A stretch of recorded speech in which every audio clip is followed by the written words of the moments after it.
Many of the talks that I give at universities start with the skeptical objections that people have. How do you know God exists? Why would God of love send people to hell? Why is there so much suffering in the world? What does the Bible say about sexuality and so forth? Now, they're good questions to start with, partly because these are the questions that people are asking. People aren't generally asking, what must I do to be saved? We hope that ultimately they will, but the initial questions people ask are starting much further back. So I find to address talks to questions that people are asking is a helpful way to grab people's interests. And we find that often draws people in because they're simply intrigued what the answer might be. So it's firstly an opportunity simply because we're answering the questions that people are asking.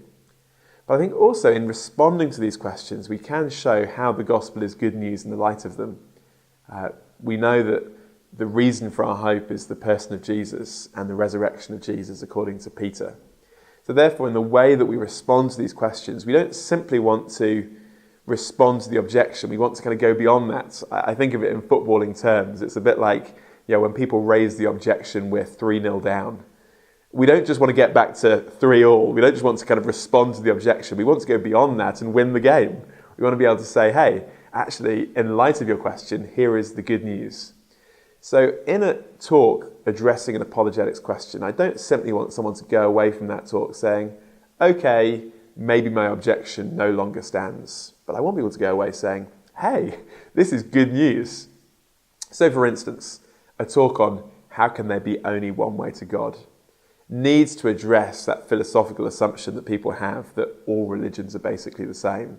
And we need to explain to people that actually that doesn't really make sense. You can't have competing truth claims that are mutually exclusive and hold them all together as if they can all sit neatly with each other. That just doesn't work.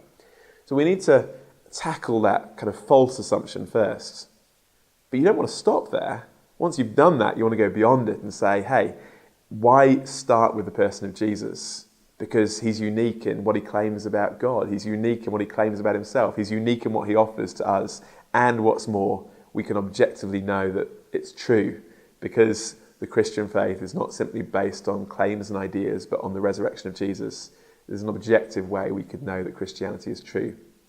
So I think we want to take the objection, respond to it, but more positively build a case for the Christian worldview in light of it. And as doing that, hopefully it means that people go away not just with their objection answered, but intrigued in a very positive way to want to know more about Jesus.